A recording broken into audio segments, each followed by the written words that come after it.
Today was the second day since Feroz Shah had left. He had to go to London in connection with an extremely important meeting. At the time of leaving, he had told Rita that he would call as soon as he found the time, just as he had always done. Rita had also seen him off with a smile. However, behind this smile, her heart was involved in an unknown nervousness, which she herself had not taken seriously. Most of her day was spent reading. While turning the pages of books, she would lose all sense of time. Sometimes she would make notes, and sometimes she would pause on a page and get lost in thoughts. In the light of day, she considered herself strong. She felt that she would be able to handle herself in the absence of Feroz Shah. After all, she was not a weak girl, but as soon as the sun would set and the night began to spread its shadows, the strength inside her would slowly and gradually begin to break. As soon as it became night and she would lie on the bed, a strange restlessness would surround her. It felt as if the silence of the room was falling upon her like a burden. She would toss and turn, clutching the pillow here and there in her arms, but sleep remained miles away from her eyes. She had never spent a night without Feroz Shah. His presence, the rustle of his breath, his being nearby, all of this had become a routine of her life. Today, all of that had suddenly moved away from her, and that too for the first time. Sometimes, in a state of semi-consciousness, she would feel as if Feroz Shah was present right there, as if he were close to her, asserting his right over her existence, being satiated by her lips. On her warmth, his touch was scattering, and she was sobbing with restlessness. She had become addicted to Feroz's obsessive love. Thinking about all this, it was merely a state of her mind, but the heart would find consolation even from this delusion. She would fill the pillow in her arms as if she could fill some void in this way. But every time her eyes opened, the reality would be in front of her. In the room, there was only her and an extreme silence. She was surprised at her own self. The same Feroz Shah about whose harsh touch she often used to complain, due to whose assertion of rights she used to feel suffocated in her heart, today the memory of that very person was not letting her rest. She used to think that he bothered her and made her bound to his will. But today his absence had told her how deep the habit and attachment had become. The day would pass somehow or the other, but the night used to descend upon her like a calamity. She was yearning for his bold proximities. "Shah, when will you come?" she spoke to herself. Today, despite the entire day having passed, Feroz Shah had not even been able to talk to her. She had dialed his number God knows how many times. Every time the same annoying voice. "The call has been disconnected." Her heart would sink a little more every time. After all, what is the matter? She began to think. Where is Shah busy? He never ignores me. Then why not even one call today? All sorts of thoughts began to come into her mind. Just then she would try to make herself understand that it is a journey to London. There will be meetings, and being busy is natural.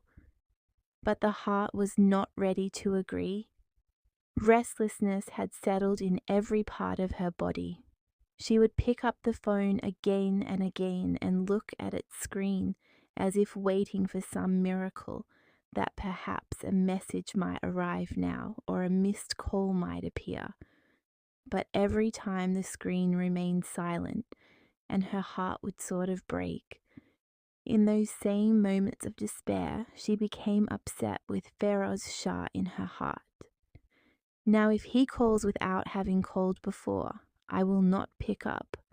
After all, he should also know how it feels to make someone yearn like this.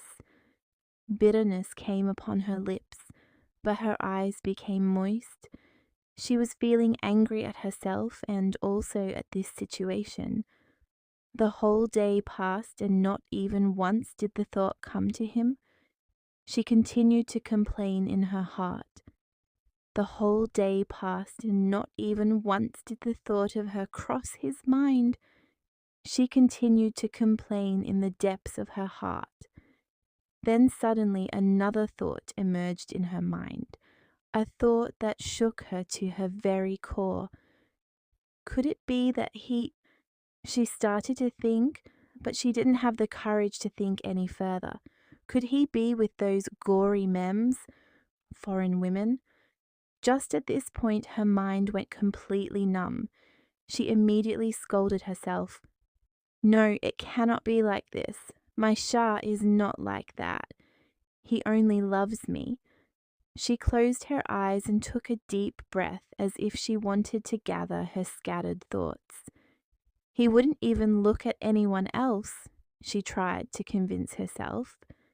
These are all just my delusions that are haunting me in my loneliness. But then delusions too are often born from the weaknesses of the heart, and today her heart had truly become weak. She remained lying silently on the bed, while staring at the ceiling. The tick-tock of the clock was clearly audible to her, as if time were taking a test of her patience. Every passing moment was heavy upon her. She could neither cry nor find any peace. It was just a silent yearning that refused to be molded into words. Eventually, she placed the phone on her chest. Perhaps by this excuse she could feel Feroz Shah close to her. A tear flowed silently from her eyes. She wiped it away immediately as if someone might see her. He will be fine, she said softly to herself. He must just be busy. Surely we will talk tomorrow. But in some corner of her heart, she knew that tonight too, like the previous night, was going to pass long and restlessly. Sleep would remain resentful of her eyes, and she would keep herself composed only with the support of the thought of Feroz Shah's return. She involuntarily placed her hand over her heartbeats. Feeling them, she got lost in the memory of Feroz's touch. She remembered that Shah wanted to make these tiny heartbeats grow. Feroz playing with them, acting like a child with them, filling his hands with them. She was writhing on the bed as she remembered every single touch. Then she suddenly got up and went to stand in front of the dressing table. Removing her clothing layers, she began to look at herself through Shah's eyes today. Giving them freedom from the red layers, she began to feel them with her hand. These are not even that small. Then why did they seem small to Shah? She thought, and her hand automatically moved towards that special oil.